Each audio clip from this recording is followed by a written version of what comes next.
Assalamualaikum warahmatullahi wabarakatuh. Alhamdulillahirrabbilalamin. Segala puji bagi Allah atas segala nikmatnya, nikmat iman, Islam, dan nikmat kesehatan.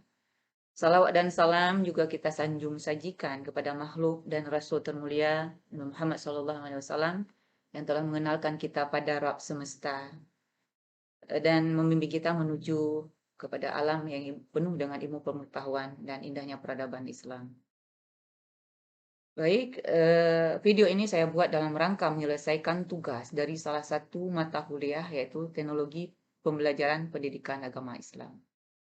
Dan video ini bertema tentang artificial intelligence atau yang biasa kita kenal dengan istilah kecerdasan buatan dan penerapannya dalam pendidikan Islam. Baik, pertama kita melihat dari latar belakangnya. Dan kita paham bahwa penggunaan teknologi dalam proses pembelajaran telah terbukti mampu meningkatkan minat belajar anak didik karena memang tampilannya yang menarik dan mampu meminimalisir rasa jenuh selama proses pembelajaran. Dan salah satu teknologi yang dapat digunakan dalam pendidikan sekarang adalah teknologi informasi. Jadi teknologi informasi yang digunakan dengan tepat dalam proses pembelajaran akan berdampak positif bagi anak didik karena mereka dapat mencari informasi dengan lebih mudah. Dan salah satunya adalah dengan penerapan artificial intelligence atau kecerdasan buatan dalam pembelajaran. Dan untuk memberikan gambaran secara jelas mengenai definisi artificial intelligence, kemudian tipe-tipe atau jenisnya, juga bagaimana kecerdasan buatan ini dapat diimplementasikan dalam pembelajaran, berikut akan dideskripsikan mengenai sub-topik tersebut berdasarkan dari review 4 artikel yang berkaitan dengan artificial intelligence. Dan juga review dari sebuah buku yang akan dibahas secara terpisah di bagian belakang dari diskusi ini.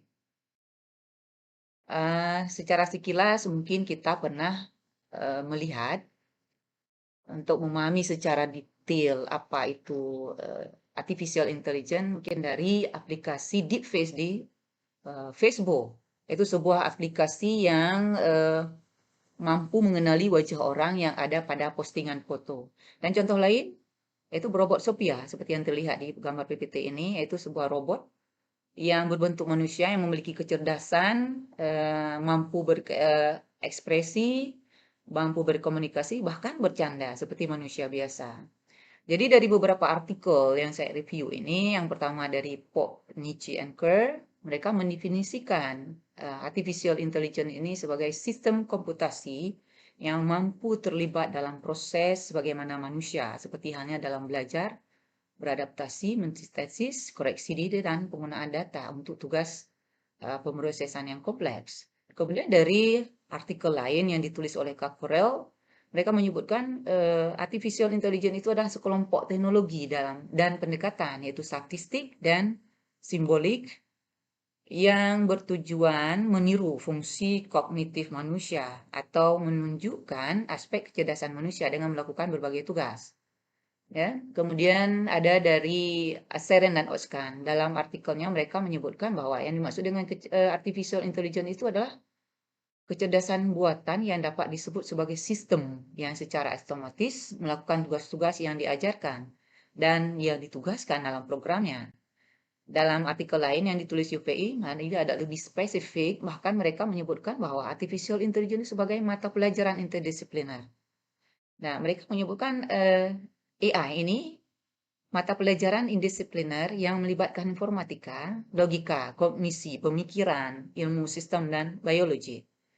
Kecerdasan buatan ini tambahnya berada dalam pemrosesan pengetahuan, pengenalan pola, pembelajaran mesin, pemrosesan bahasa alami, teori permainan otomatis, pemrograman otomatis, sistem pakar, basis pengetahuan, robot cerdas, dan bidang lainnya yang telah mencapai hasil yang praktis. Jadi dapat disimpulkan bahwa yang dimaksud dengan artificial intelligence ini adalah sistem kecerdasan yang ditanamkan atau ditambahkan ke dalam satu teknologi atau sistem komputer yang kemudian dikembangkan dalam konteks ilmiah atau bentukan dari entitas ilmiah yang sudah ada. yang menekankan pada kemampuan memperoleh pengetahuan baru dan dapat diterapkan secara langsung. Atau secara simpelnya kita mengatakan bahwa yang namanya AI itu adalah sistem atau komputer atau software yang dirancang agar cerdas sehingga mampu melakukan pekerjaan seperti yang dilakukan manusia. Dan dari beberapa artikel yang saya review, mereka mereview termasuk jenis-jenisnya secara sederhana. Popnichi and Kerr membagi jenis artificial intelligence ini kepada 3, yaitu computer, algoritma, dan machine learning. Hampir mirip senada dengan apa yang dikatakan Popnichi dan Kerr. Seren dan Oskan membaginya kepada 3 juga, yaitu algoritma, machine learning, dan neural network.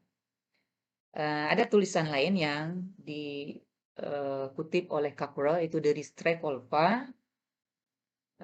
Dia membaginya ke dalam 3 jenis yang lebih spesifik, yaitu yang pertama artificial narrow intelligence atau disebut dengan kecerdasan sempit buatan, yaitu sebuah atau bisa dikatakan bahwa dia masuk kelompok yang mesin yang dilatih untuk tugas tertentu dan dapat membuat keputusan hanya dalam satu bidang saja. Contohnya Google.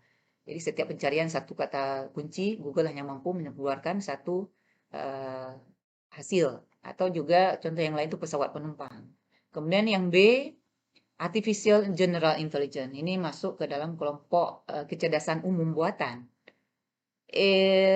Kelompok ini dia memiliki kemampuan untuk menalar, merencanakan, memecahkan masalah, berpikir abstrak, memahami ide-ide yang kompleks, kemudian belajar dengan cepat. Dari mana? Dari belajar dari pengalaman. Dan contoh yang disebutkan di sini mobil otonom. Kemudian yang kelompok yang ketiga yaitu artificial super intelligence atau kecerdasan super buatan. Jadi kecerdasan yang kelompok ketiga itu kecerdasan yang jauh lebih pintar dari otak manusia, terbaik di skala bidang, termasuk kreativitas ilmiah, kebijaksanaan umum, serta keterampilan sosial. Jadi contoh yang disebutkan oleh Kakura dari mengutip dari Sekolpa ini itu robot AlphaGo yang pernah dulu terkenal dengan kemampuannya mengalahkan manusia dalam pertandingan catur. Kemudian secara lebih spesifik, ada jenis lain yang dikutip oleh Kakuro dari Huang et al. Yang pertama itu mekanik atau mekanika, yaitu tingkat pembelajaran atau adaptasi minimal. Jadi contoh yang disebutkan di sini ada kios layar sentuh, create your taste McDonald. Kemudian ada kelompok yang kedua itu analytical atau analitis. Ya, jadi AI ini mampu mempelajari dan menyesuaikan secara sistematis berdasarkan data. Contoh disebutkan dalam artikelnya itu sistem cerdas dalam mobil Toyota yang menggantikan tugas diagnostik masalah untuk teknisi. Kemudian ada contoh yang kelompok yang ketiga yaitu intuitif atau intuitif. Jadi AI ini mampu belajar dan beradaptasi secara intuitif berdasarkan pemahaman. Jadi, contoh yang disebutkan di sini itu robot reporter Associated Press yang mengambil tugas pelaporan untuk pertandingan bisbol liga kecil. Nah, yang terakhir yaitu empathic atau empathy, yaitu AI atau artificial intelligence yang belajar dan beradaptasi secara empathic berdasarkan pengalaman yang didapat dengan sebelumnya. Jadi, contoh yang disebutkan di sini itu chatbot yang mampu berkomunikasi dengan pelanggan dan belajar dari pengalaman. Kemudian topik yang ketiga yaitu bagaimana penerapannya dalam pembelajaran. Dari artikel yang ditulis oleh Seren dan Oskan, mereka menyebutkan bahwa AI atau artificial intelligence ini dapat digunakan dalam sistem pengajaran, sistem interview, pengajaran secara individu dan kelompok, kepustakawanan, urusan kesiswaan, manajemen, dan pengoptimalan data, belajar dengan memanfaatkan game, pelaksanaan ujian, spelling, dan sebagainya. Namun secara lebih spesifik, saya dan Oskan mengungkapkan bahwa salah satu metode dalam pendidikan dengan menggunakan artificial intelligence yang sering digunakan adalah intelligence education system. Nah, jadi secara lebih spesifik, Seren dan Oskan mengklasifikasi ada beberapa jenis desain tentang cara-cara di mana pendidikan dapat dilakukan dengan kecerdasan buatan. 3 jenis pendidikan yang dimaksud itu pertama, artificial intelligence supported face-to-face education atau yang biasa disebut dengan kecerdasan buatan yang mendukung pendidikan tatap muka. Jadi ada unsur manusia dan lingkungan fisik. Manusia yang pertama adalah pendidik, manusia yang kedua ada Dan yang ketiga adalah simulation education with artificial intelligence atau pendidikan simulasi dengan kecerdasan buatan, yaitu ada unsur manusia, mesin, dan lingkungan maya. Kemudian penerapannya, Popnici dan Kerr menspesifikkan penjelasan tentang penerapan AI pada pendidikan tinggi. Jadi contoh penerapan yang telah diterapkan, misalnya universitas yang sudah menggunakan bentuk kecerdasan buatan, yaitu superkomputer IBM di Universitas Deakin, Australia. Kemudian menurut UVA, jadi ada beberapa AI yang dapat diterapkan, yaitu pengenalan semantik ucapan, pengenalan gambar, augmented reality, virtual reality, pembelajaran mesin, komputasi kuantum, blockchain, teknologi tutor cerdas, asisten cerdas seperti robot pendidikan, mitra anak-anak di rumah, penilaian cerdas, penambangan dan analisis kecerdasan data pendidikan, analisis pembelajaran, potret digital, dan sebagainya.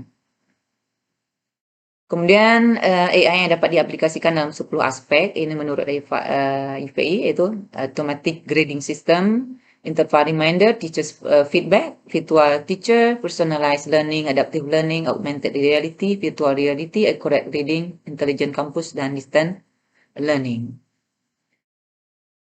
Jadi dapat disimpulkan bahwa artificial intelligence memang telah dapat diterapkan di lembaga pendidikan dengan cara yang berbeda, termasuk dalam bentuk otomatisasi proses dan tugas administrasi, pengembangan kurikulum dan konten, pengajaran dan proses belajar siswa. Dan AI juga telah meningkatkan efisiensi dalam kinerja tugas administratif, seperti meninjau pekerjaan siswa, menilai dan memberikan umpan balik pada tugas melalui otomatisasi penggunaan platform berbasis web atau program komputer. Dan area lain yaitu interaksi yang memanfaatkan teknologi seperti realitas virtual, platform berbasis web, konferensi video, file, audio visual, teknologi 3D, dan sebagainya. Dan khusus dalam pembelajaran PAI, ada beberapa aplikasi yang sudah diterapkan. Seperti pengenalan suara, itu untuk mendeteksi pengucapan Al-Quran yang benar sesuai dengan aturan tajwid. Kemudian teknik klasifikasi sebagai bagian dari data mining juga diterapkan pada pembelajaran Al-Quran dan Hadis sebagai dataset. Kemudian juga ada aplikasi Maktabah Syamilah, yaitu sebuah aplikasi yang berguna atau sebuah program komputer yang berisi puluhan ribu kitab berbahasa Arab. Setiap kitab memiliki keterangan lengkap tentang judul, penerbit, penulis, tahun, juz, dan sebagainya. Jadi dengan aplikasi ini, para mahasiswa atau peneliti atau siswa juga bisa mencari hadis sesuai dengan topik yang mereka butuhkan dalam pembelajaran atau penelitian. Jadi dengan adanya Maktabah Syamilah ini sangat berperan ya dalam mengefisiensikan waktu penelitian dan pencarian hadis, sehingga memudahkan karena dalam waktu singkat dapat ditemukan dalam kitab mana sajakah sebuah hadis dimuat, dan juga dengan cepat dapat menemukan kualitas sanad pada sebuah hadis.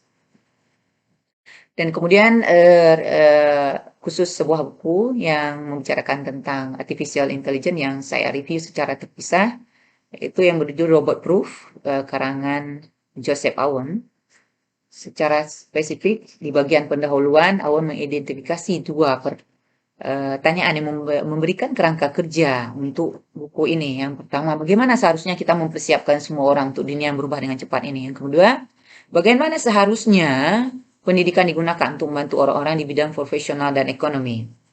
Jadi ada dua pertanyaan yang dimunculkan oleh Aoun, dan kemudian dia berusaha menjawab dua pertanyaan ini. Yang pertama, memberikan konteks dan menjelaskan tantangan yang dihadapi mereka yang memasuki dan sudah memasuki dunia kerja, mengidentifikasi keterampilan apa yang diinginkan pemberi kerja, dan mengusulkan bagaimana perguruan tinggi dan universitas dapat berubah untuk mempersiapkan mahasiswa dengan lebih baik menuju kesuksesan dunia kerja. Kemudian juga tema yang ada sebuah ini adalah sementara mesin akan segera melakukan pekerjaan yang paling dapat diprediksi, namun mesin tidak akan pernah dapat meniru keterampilan dan kreativitas manusia yang unik.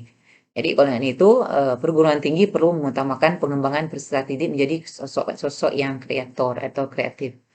Jadi di bab pertama, Aoun membahas hubungan manusia dengan teknologi dan menjelaskan mengapa revolusi industri keempat berbeda dengan revolusi industri lainnya. Nah, di bab kedua, Aoun menawarkan beberapa pandangan dari perspektif employer. di yang ketiga tentang humaniora dan 3 literasinya. Di bab keempat fokusnya pada pembahasan pedagogi dan di bab terakhir awak menjelaskan bahwa mahasiswa perlu menjadi pembelajar yang bersifat seumur hidup. Jadi dan kemudian menutup pembahasan buku ini dengan mendesak pihak pendidikan tinggi dan pengusaha untuk bekerja sama dengan berkolaborasi dengan mengembangkan program untuk memastikan bahwa program secara efektif mempersiapkan mahasiswa untuk dunia kerja mereka ke depan. Kemudian sekilas kita melihat ada analisis buku ini bahwa Awan mengusulkan model baru pendidikan tinggi dan yang dia yakini akan memungkinkan lulusan perguruan tinggi itu untuk berhasil dalam angkatan kerja.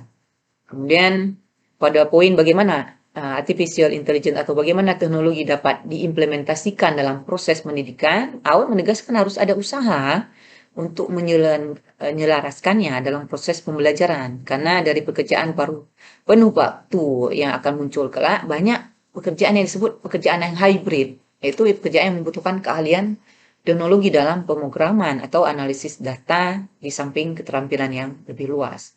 Jadi ini menuntut para pelaku pendidikan untuk menyadari bahwa model yang ada di pendidikan tinggi itu belum beradaptasi dengan pergeseran seismik yang mengguncang pondasi pendidikan, pondasi ekonomi global.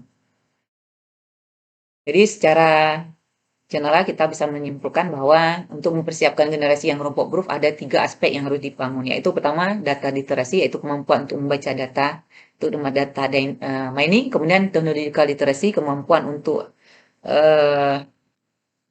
melihat tentang matematika, pengkodean dan sebagainya, kemudian human literasi, yaitu kemampuan untuk mengetahui ilmu tentang kemanusiaan, komunikasi, desain, dan memungkinkan mereka tetap bermanfaat untuk sesama mereka. Jadi tema yang ada di seluruh buku ini bahwa AI dapat melakukan pekerjaan yang dapat diprediksi, namun mesin tidak akan dapat meniru keterampilan dan kreativitas manusia yang unik. Jadi, karena bersebab itu, perguruan tinggi harusnya mengutamakan pengembangan peserta didik menjadi creator. Dan karena pentingnya mempersiapkan mahasiswa untuk sukses setelah lulus, robot proof harusnya masuk dalam daftar bacaan pemimpin pendidikan tinggi. Itu saja yang dapat saya sampaikan. Terima kasih. Assalamualaikum warahmatullahi wabarakatuh.